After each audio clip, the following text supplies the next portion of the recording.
کہ یہ جو عجب پسندی ہے یہ انسان کو کبر میں مبتلا کر دیتی ہے، اور اگر بندہ تکبر میں مبتلا ہوا، آپ نے دیکھا ہوگا اگر کوئی بندہ مشہور ہو جائے، کسی کو کھاتے میں ہی نہیں لاتے، تمہاری کوئی حیثیت ہی نہیں ہے، کیا ہو تم، ڈانٹ دیتے ہیں لوگوں کے سامنے، اسٹیج سے اتار دیں گے، چلنے کے اندر ان کی چال کے اندر تکبر نظر آئے گا، اور باتیں ان کی آپ سنیں گے تو وہ کہیں گے نہیں، ہم سے بڑا عاجزی والا کوئی آدمی نہیں ہے، روئے زمین پہ سب سے زیادہ عاجز آدمی میں ہوں، آپ کو غلط فہمی ہو رہی ہے، آپ مجھے اگر قریب سے دیکھیں گے تو میں بڑا عاجزی والا آدمی ہوں، میری چال ڈھال ایسی ہے۔ اب تکبر کا تعلق دل کے ساتھ ہے، اگر دل میں تکبر ہے تو اس کی وعید کیا ہے، سماعت فرمائیے، میرے پیارے آقا کریم صلی اللہ علیہ وسلم فرماتے ہیں، افقہ الصحابہ بعد الخلفاء الاربعہ، حضرت عبداللہ بن مسعود رضی اللہ عنہ راوی ہیں، فرماتے ہیں لا يدخل الجنت، جنت میں داخل نہیں ہوگا کون، من کانا فی قلبہ مثقال ذرۃ من کبر،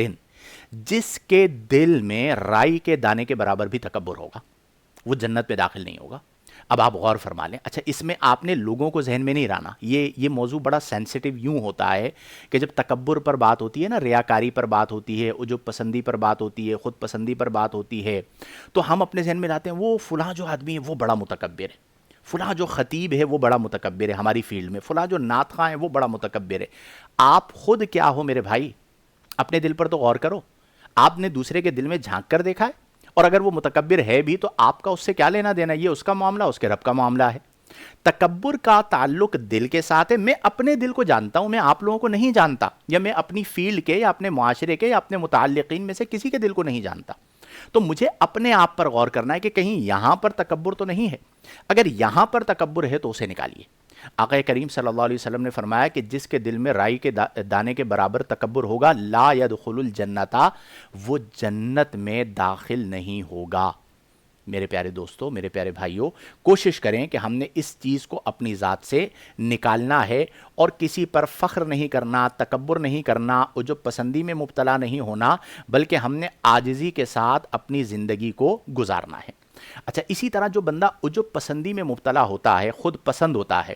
اسے آپ جب بھی ملیں گے نا وہ اپنی خود ہی تعریف کر رہا ہوگا، وہ کہہ رہا ہوگا دیکھو میں نے کتنا بڑا کام کیا ہے، دنیا کو بدل دیا ہے میں نے، دیکھو میں نے یہ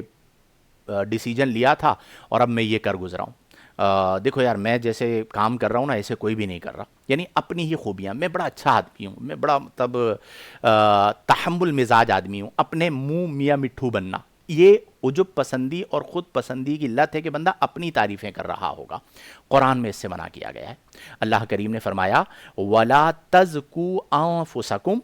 هُوَ أَعْلَمُ بِمَنِ اتَّقَىٰ، اور اپنے نفس کی تعریف نہ کرو، لا تزکو، اپنے نفس کی پاکیزگی نہ بیان کرو لوگوں کے سامنے، ہوا اعلم بمن اتقا، وہ رب جانتا ہے کہ کون کتنا متقی ہے۔ تو یہ اپنے منہ میں مٹھو بننا یہ بہت بری عادت ہوتی ہے، میں نے یہ کیا، میں نے وہ کیا، تم نے کیا کیا، اور تمہاری کیا اوقات ہے کہ تم کچھ کر سکتے تھے اگر تم پر اللہ کا فضل نہ ہوتا، اور ایسے لوگوں پر پھر اللہ تعالیٰ ذلت مسلط فرما دیتا ہے، تو اس لیے احتیاط کریں۔ اسی طرح کچھ لوگوں کی عادت ہوتی ہے، وہ کہتے ہیں جی ہمارے سامنے ہماری تعریف کرو، یہ خانقاہوں میں بڑا ہوتا ہے، بندے پالے ہوئے ہوتے ہیں ان لوگوں نے، اور مائک اس کے ہاتھ میں دے دیتے ہیں، نقیب ان کا اپنا ہوتا ہے، تو پھر نقیب جو ہے نا وہ کلابے ملاتا ہے آسمان و زمین کے، وہ کہتا ہے اس وقت روئے زمین سے یہ جو ہمارے شیخ ہیں یہ وتد الاوتاد ہیں، یہ قطب الاقطاب ہیں، یہ نقیب النقبا ہیں، یہ نجیب النجبا ہیں، اگر بس چلے تو کئی لوگ ایسے ہیں میرے سامنے مثالیں ہیں، وہ کہتے ہیں غوثیت کبریٰ اس وقت روئے زمین پر جو ہے وہ میرے شیخ کے پاس ہے، شیخ صاحب بیٹھے ہوئے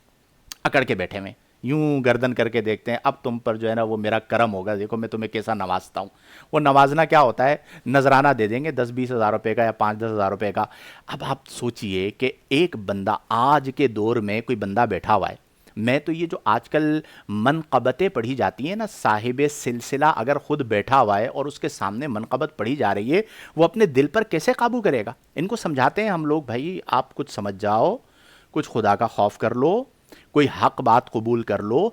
میں بیٹھا ہوا ہوں مثال کے طور پر، اور میرا ایک مرید میری منقبت پڑھ رہا ہے اور میں اکڑ کے بیٹھا ہوا ہوں یوں صوفے کے اوپر، اور بس یوں گردنیں گھما کے یہ لوگ دیکھ رہے ہوتے ہیں عجیب و غریب انداز میں کبر نظر آ رہا ہوتا ہے اور نا اہل ہوتے ہیں۔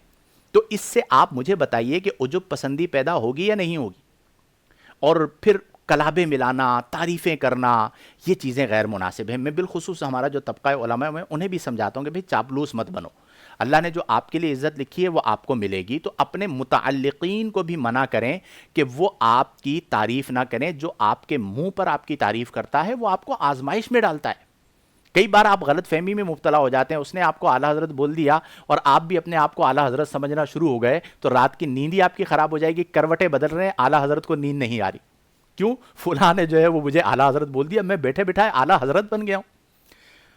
اللہ معاف کرے، معذرت کے ساتھ اگر کسی کو میری بات بری لگے، میں نے ازراہ مزاح جو ہے وہ یہ بات کہہ دی ہے، ایسا ہوتا ہے۔ القابات لگائیں گے بندہ اپنے آپ کو وہ سمجھنا شروع کر دے گا، پھر شیطان بھی اس کے ساتھ کھیلتا ہے، وہ کہتا ہے ہاں بھائی تم ہی تو ہو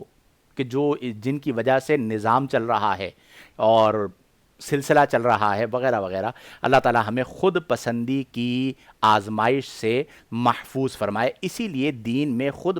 پسندی سے منع کیا گیا ہے کہ اگر کوئی شرف ہے بھی تو اسے اللہ کی ذات کی طرف منسوب کریں، اپنا کمال نہ سمجھیں، اپنے لیے عزت کا سبب نہ سمجھیں، بار بار عاجزی کرتے رہیں اور اللہ تبارک و تعالیٰ کی بارگاہ میں معافی کو طلب کرتے رہیں کہ مولا